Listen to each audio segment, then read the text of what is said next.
Olá a todos vocês, estamos aqui com mais uma aula de Geografia. Eu sou a professora Ludmila Dutra e iremos verificar agora o que estudaremos na nossa aula 10. O objeto de conhecimento vai ser sobre noções de direitos humanos e cidadania, processos de disputas sociais e políticas entre diferentes grupos, bem como o reconhecimento e o respeito às diferenças linguísticas, culturais, religiosas, étnico-raciais, gênero, tendo a compreensão que essas relações são historicamente construídas, problematização e desnaturalização das formas de desigualdade, preconceito, discriminação e intolerância no âmbito local, nacional e global. E o detalhamento da nossa aula vai ser sobre conflitos por disputas territoriais, guerras, terrorismo, disputas políticas, econômicas, ambientais, étnicas e religiosas, os migrantes e refugiados de guerra. Então, vamos agora para o momento da nossa aula.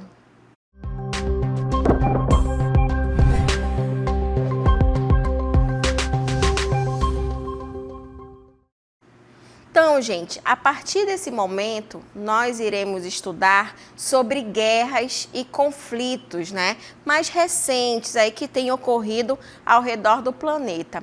E alguns, ainda estão ocorrendo, infelizmente. É um assunto delicado, porém temos que estudar, temos que analisar, porque isso é dado através da geopolítica, tá?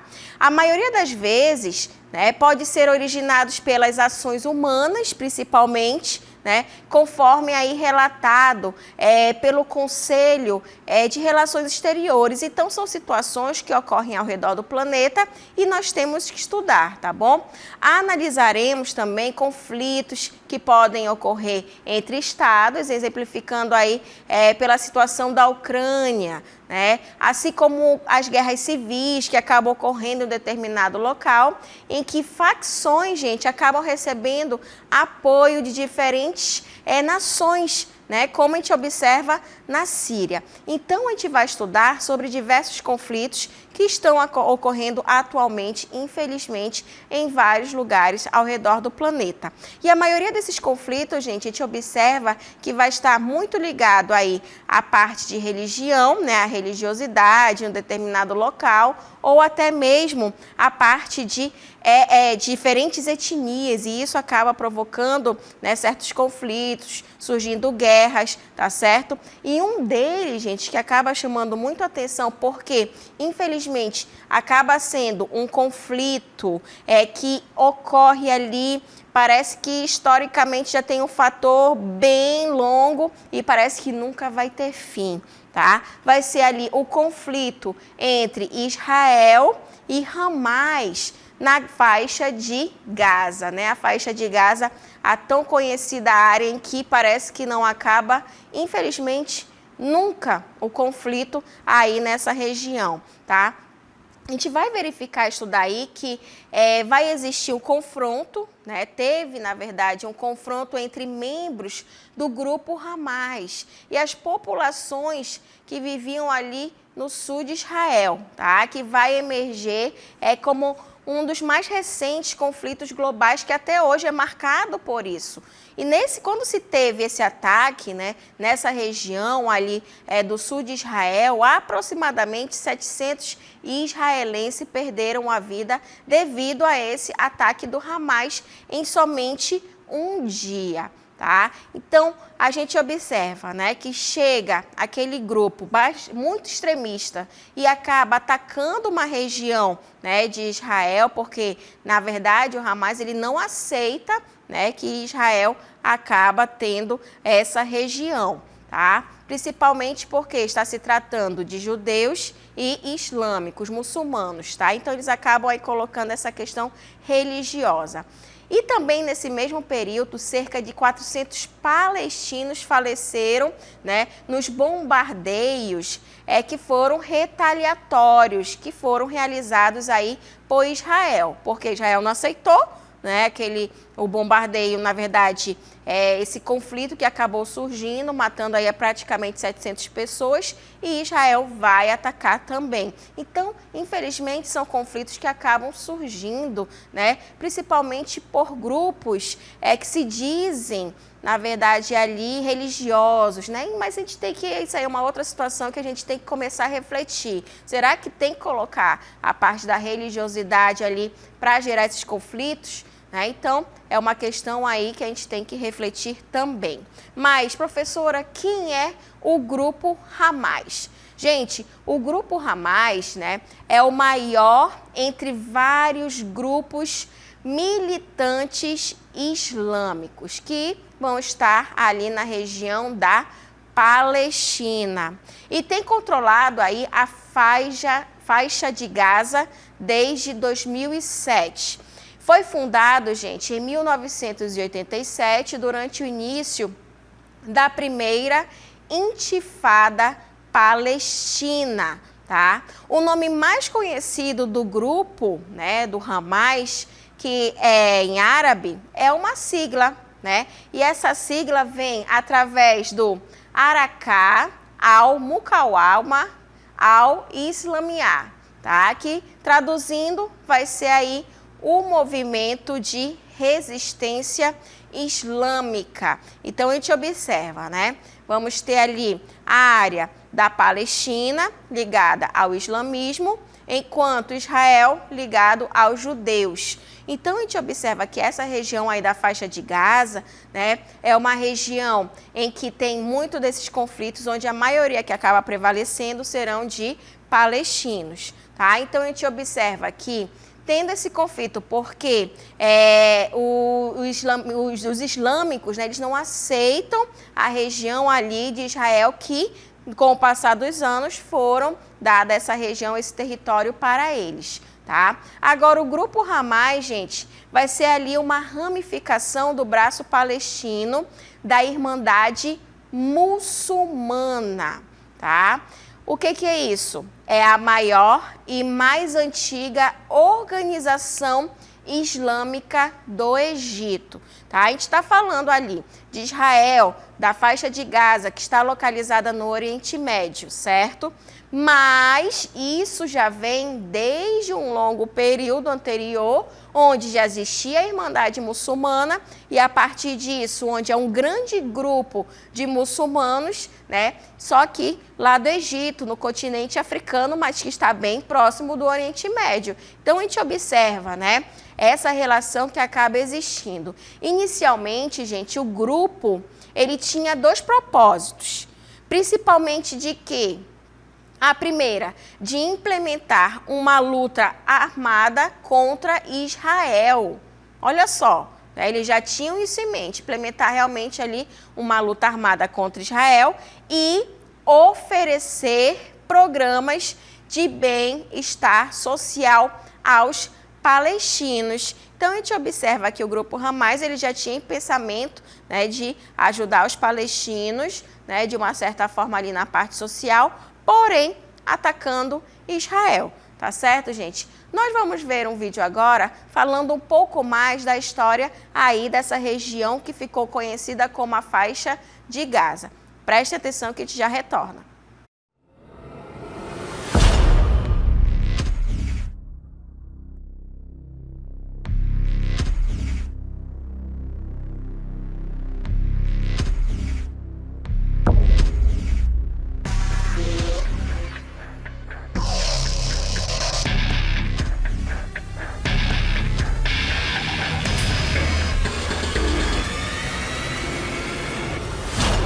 História de Gaza. A faixa de Gaza, situada entre Israel, o Egito e o Mar Mediterrâneo, abrange uma extensão de 41 quilômetros de comprimento por 10 quilômetros de largura, com uma população de aproximadamente 2,3 milhões de pessoas, caracterizando-se como uma das áreas de maior densidade populacional do mundo. Este território enfrenta um longo histórico de cercos e ocupações que remontam a 4.000 anos atrás. Gaza foi governada destruída e repovoada por diversas dinastias, povos e impérios, desde os antigos egípcios até o século XVI, quando passou a fazer parte do Império Otomano até 1917, quando foi controlada pelo Reino Unido, que apoiaram a formação de um reino árabe unificado. Durante a Primeira Guerra Mundial, houve um acordo entre turcos e britânicos sobre o futuro da faixa de Gaza. Entretanto, em 1919, na Conferência de Paz de Paris, as potências europeias vencedoras impediram a criação do prometido Reino Árabe Unificado e estabeleceram mandatos para controlar a região, integrando a faixa de Gaza no mandato britânico da Palestina, autorizado pela Liga das Nações e vigente de 1920 a 1948. Após a Segunda Guerra Mundial, o Reino Unido transferiu a responsabilidade pela decisão sobre a Palestina para a Organização das Nações Unidas, ONU, que em 1947 aprovou a Resolução 181, implementada em 1948, que definiu a divisão da Palestina da seguinte maneira: 55% do território para os judeus e o restante destinado aos árabes, incluindo a faixa de Gaza, encerrando o mandato britânico na Palestina e estabelecendo o Estado de Israel.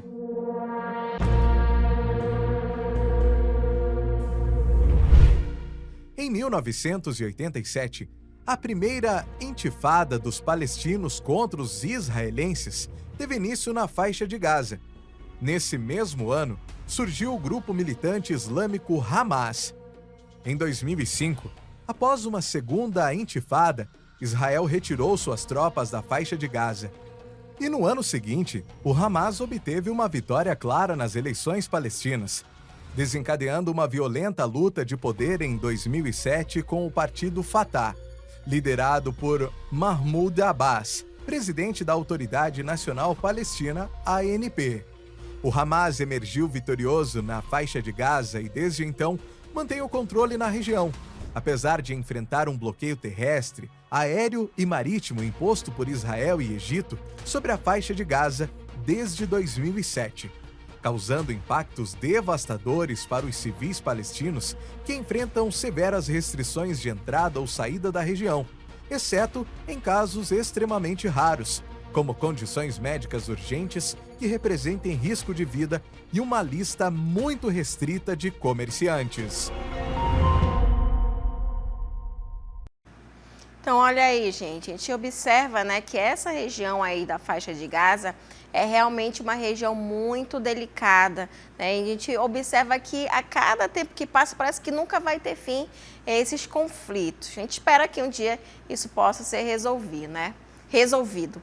Mas a gente, infelizmente, não vai ter só esse conflito aí, vamos ter outros, e um deles, gente, vai ser ali entre a Rússia e a Ucrânia. Tá? A invasão russa no território ucraniano, ele teve início mais recente, né, em fevereiro de 2022, desencadeando, gente, um conflito armado entre esses dois países, infelizmente. A Rússia, ela rapidamente avançou, né, a partir ali das direções norte, leste e sul, tá? Em direção às principais cidades ucranianas, ok? Agora, isso acaba incluindo a capital Kiev, da Ucrânia, tá? E também uma região de Kharkiv. A Rússia, ela ainda mantém, né, essa ocupação em territórios ucranianos, enquanto a Ucrânia ela continua realizando essas ofensivas na tentativa, né, de reconquistar as áreas. Então, infelizmente, ainda tem, né, esse conflito aí onde a Rússia acaba atacando a Ucrânia. Através do mapa, a gente pode observar melhor essa região que acaba sendo atacada. Olha só, nós teremos, né, que a capital, Kiev, aí da Ucrânia, logo no início ali dos conflitos que acaba vindo, né, da região da Rússia, acaba indo para essas áreas que está bem próximo à fronteira da Rússia até chegar à capital. Porém, eles acabaram indo para outras regiões né, para chegar até a parte mais sul da Ucrânia, ok? Porque a intenção é tentar manter esse controle em frente à Ucrânia, para a Ucrânia não estar ligada diretamente aos países europeus, ligados muito a esse processo do capitalismo, tá? Então a gente vai observar, né, que a Rússia, ela acaba atacando a Ucrânia para quê? Por quê? Né? Por que que a Rússia, ela acaba atacando a Ucrânia? Gente, é com o intuito de combater essa aproximação, né, da Ucrânia com os países que são os considerados ocidentais, né, não ter essa conversa como a Ucrânia estava tendo, para se desenvolverem cada vez mais. E a Rússia, ela vai querer o quê? Assegurar, né, o poder que ela tem ali na região, tá? Principalmente na parte oriental do continente europeu, tá? Então a Rússia, ela quer manter aquele seu poder. E a Rússia, gente, ela atuou ali desde a fragmentação da União Soviética, né, quando se tinha ali a comunidade deles, a formação deles, porém com o fim, né, da Guerra Fria, com o fim ali dessa região em que tem a dissolução ali da União Soviética, então eles começam, né, a se preocupar. Então a Rússia, ela tenta manter a sua influência na Ucrânia, combatendo aí a aproximação da Ucrânia com os países, principalmente ali os países europeus, tá? E também tem uma outra preocupação, a região da Crimeia. A invasão, né, da Crimeia e a instabilidade ali de Donbás foram os focos, né, de tensões importantes que acabaram contribuindo diretamente aí para o quê? Para a ocorrência de uma guerra que acabou surgindo e ainda está nos dias atuais, tá? Mas em 2014, a gente vai observar aí que através do Tratado de Minsk I, houve um acordo de paz entre a Ucrânia e a Rússia. Esse conflito, gente, entre a Rússia e a Ucrânia não é atual, tá? Já teve outros conflitos anteriores, né, onde a Rússia realmente não aceita que a Ucrânia ela se desenvolva, né, e até mesmo ultrapasse o seu poder em relação à Rússia. Mas, gente, a gente não pode assim comparar muito a Rússia com a Ucrânia, porque a Rússia é um grande poder, tá? É um país muito poderoso, assim como a China, assim como os Estados Unidos, tá? Agora, isso, né, se deve ao quê? A esse desenvolvimento que a Ucrânia busca ter cada vez mais, porém a Rússia ela não quer. Tá? Então, esse conflito que existe, né, teve o período também que em 2014, né, tanto a Rússia quanto a Ucrânia, eles vão assinar esse tratado de Minsk. Porém, mesmo assinando esse tratado, a Rússia, gente, invadiu a Ucrânia, ok? Com o propósito de quê?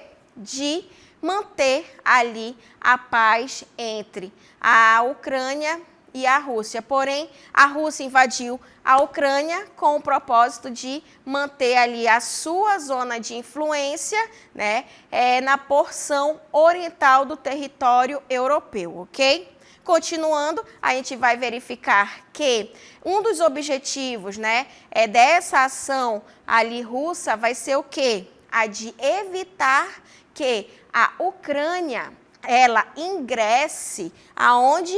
Na Organização do Tratado do Atlântico Norte, conhecida como a OTAN. Então, essa é uma das grandes preocupações da Rússia em relação à Ucrânia, porque a Ucrânia ela acaba ligando uma região em que a Rússia ela tenta manter ali o seu poder por conta da Crimeia também e tentando ali evitar esse desenvolvimento da Ucrânia em relação também aí ao Tratado do Atlântico Norte. Nós vamos ver agora, gente, uma animação que vai mostrar para a gente essa questão aí da Crimeia. Olha só.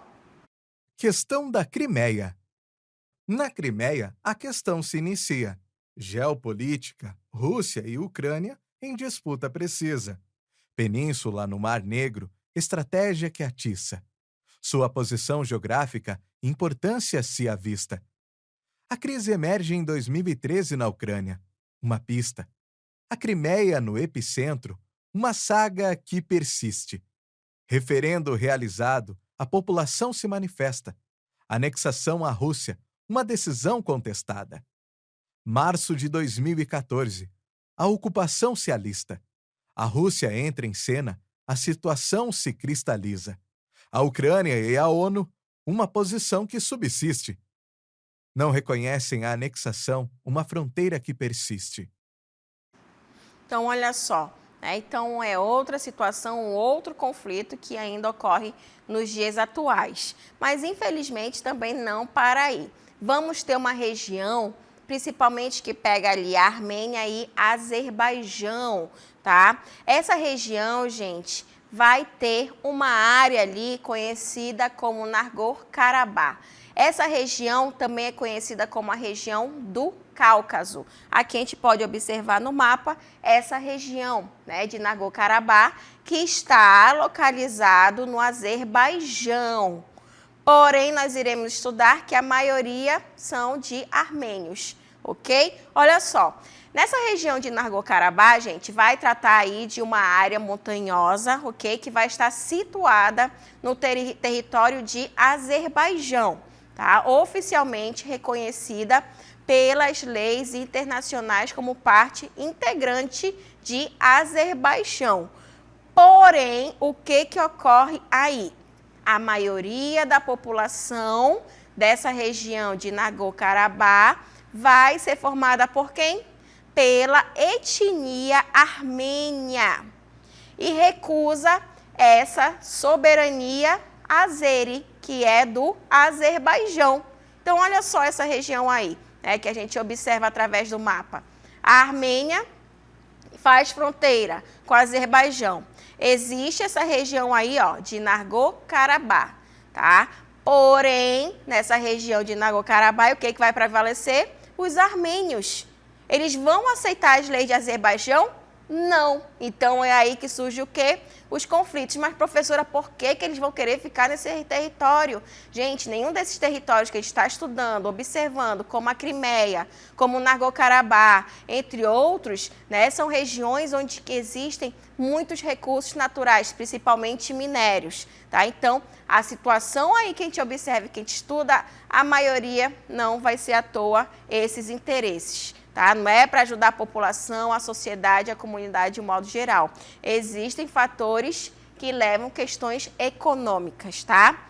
Agora, na região, né, de Nagorno-Karabakh, essa região do Cáucaso, como é mais conhecida, em 1990 vai ter aí as tropas do Azerbaijão que foram expulsas desse território, ok?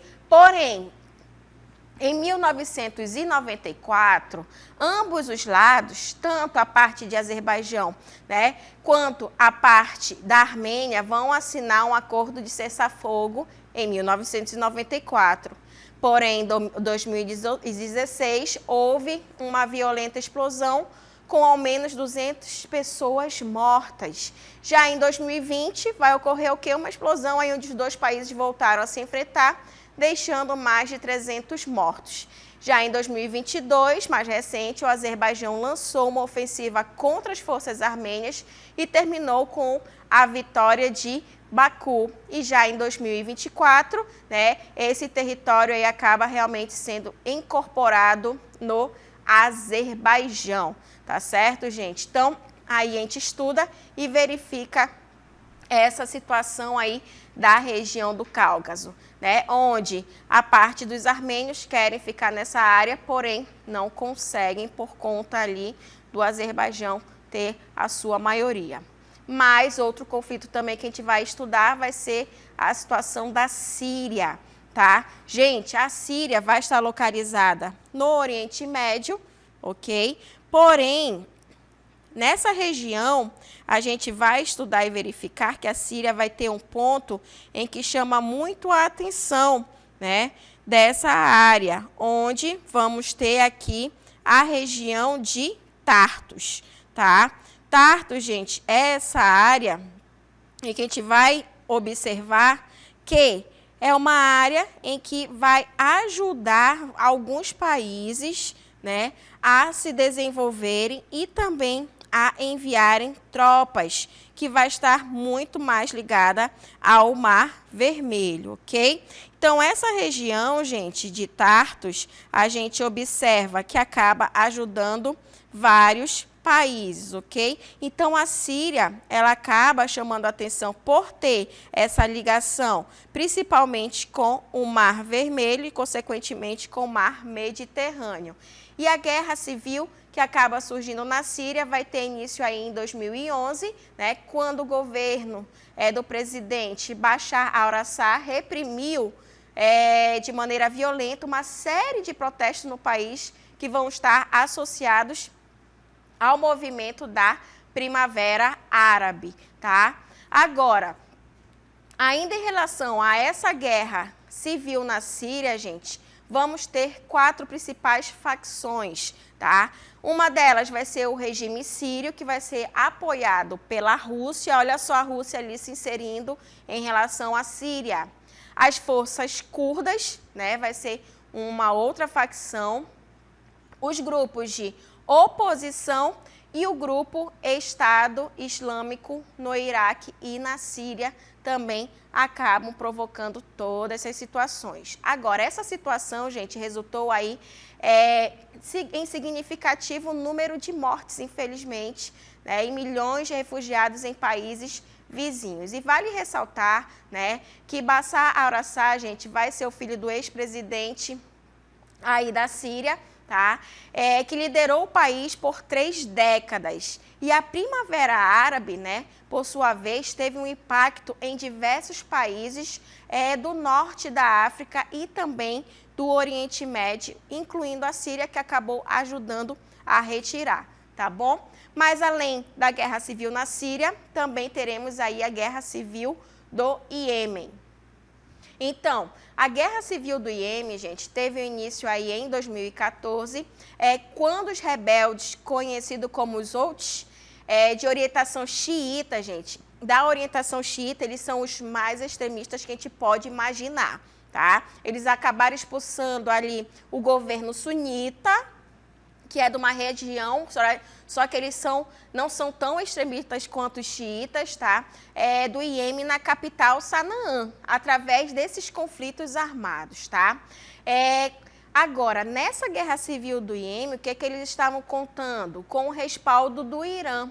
Os Houthis, gente, eles exerceram controle ali sobre parte do território, que acabaram se confrontando com o governo iemenita, né, que vai ser apoiado ali por uma coalizão liderada pela Arábia Saudita. Olha só, estamos vendo Irã, estamos observando a Arábia Saudita, né? Então são realmente situações que acabam surgindo e provocando essas guerras civis, infelizmente, tá? E o Iêmen, gente, está numa região também aí do Oriente Médio, que a gente pode observar que tem essa forte ligação com o Golfo de Aden e aqui nesse ponto que está bem ligado ao continente africano, né? Que acaba ligando aqui também ao Mar Vermelho e, consequentemente, vai ligar também ao Mar Mediterrâneo, tá? Então, são regiões em que vai ter bastante recursos naturais também.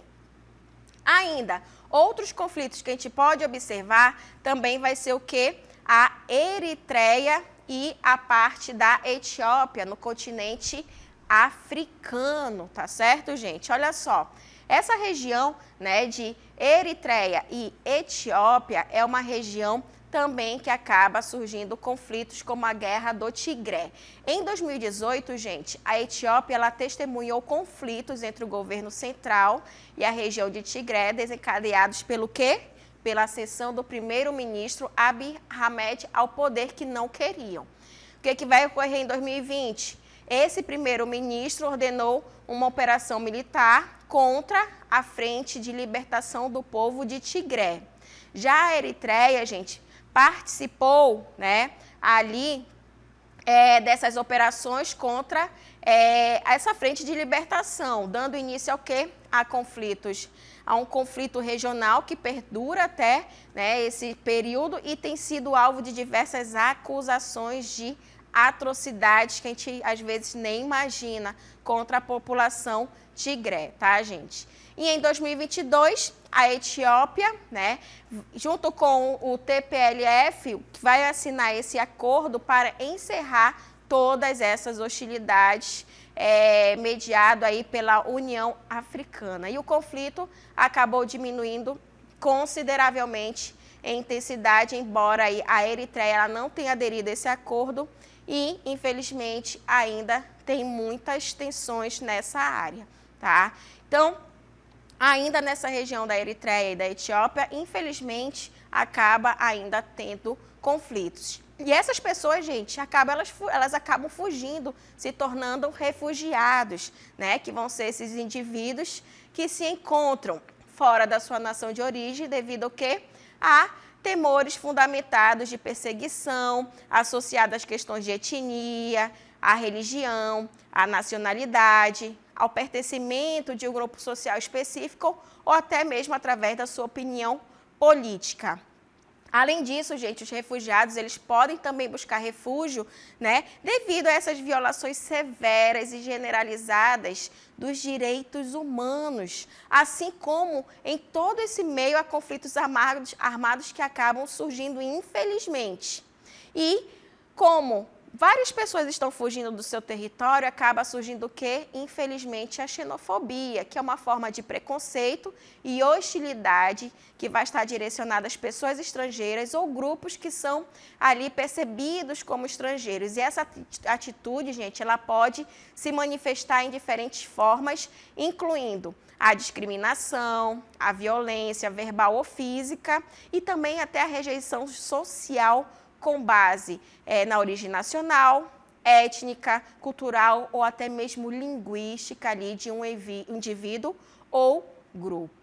Então, gente, a gente observa, infelizmente, vai existir essas situações, conflitos, guerras que acabam chegando à população, tá certo? E assim, a gente finaliza esse momento da nossa aula.